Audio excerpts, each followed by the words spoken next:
Will high-end preamps transform your recordings, or will the mic pre's built into your interface get the job done at a fraction of the price?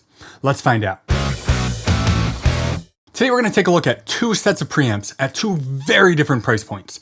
The Earthworks 1024 coming in at about $900 per channel, and the Focusrite Scarlett coming in at about $62 per channel, to see if it's really worth spending close to 15 times as much on your preamps, or if your money might be better spent elsewhere. I decided on these two preamps because, well, everyone owns a Focusrite Scarlett, right?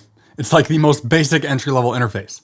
And then I figured it made sense to compare the Scarlett to something clean and transparent, since that's what it's at least trying to be. I might do another video at some point about colored preamps and what kind of differences you can get from those, but I just wanted to compare cheap pre's to expensive pre's in this video.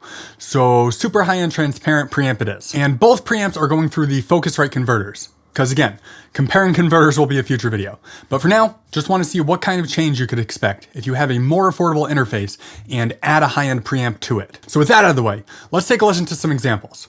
First, we'll take a listen on guitars.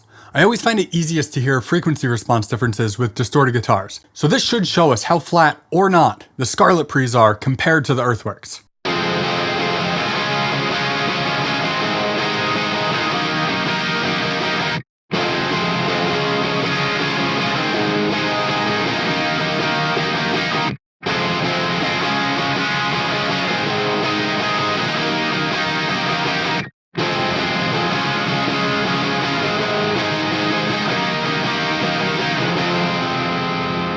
If you're feeling brave, pause the video now and let me know which one you liked better in the comment section before I reveal which is which. Alright, in this example, preamp A was the Focusrite, and preamp B was the Earthworks. Interesting.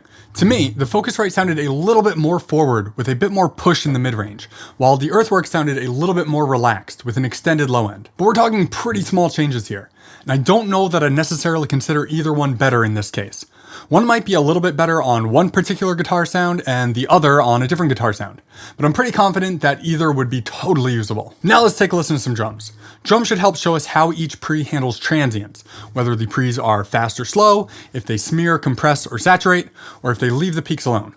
For this, I used a simple 4-mic setup with a pair of SE8s on overheads, a Shure Beta 91 on kick, and a 57 on snare.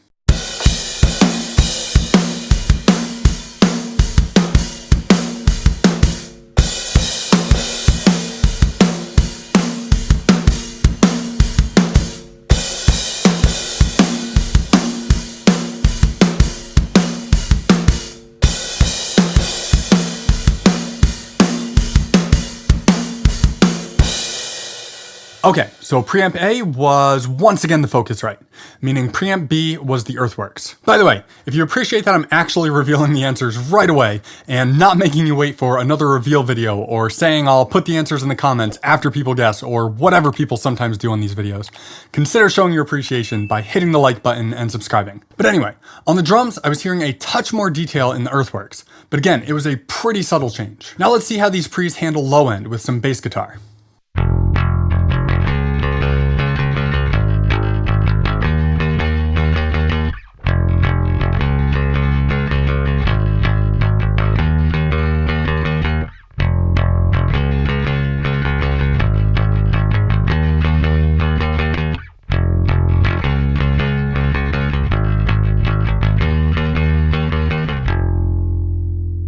And this time, preamp A was the Earthworks, and preamp B was the Focusrite. The extended low end of the Earthworks definitely helped the bass out a little bit, making it sound fuller, but at the end of the day, I'd personally be fine with either. And finally, let's listen to a full track to see if stacking the preamps makes the differences more obvious or not.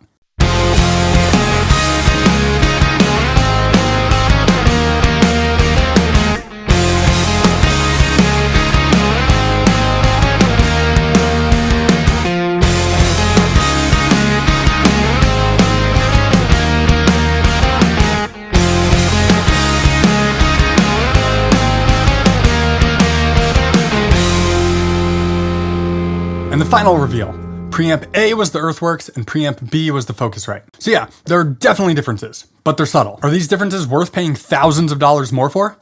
Maybe, maybe not. If you do this recording thing for long enough, there'll probably come a time when it makes sense to invest in new mic pre's where small improvements might be worth spending big bucks on. But if you're not happy with the sounds you're getting out of your interface, a high-end preamp probably isn't going to solve your problems. Now, if you want to know some upgrades you can make that will make dramatic improvements to your tracks, check out this video. Thanks so much for watching, and I'll see you next time.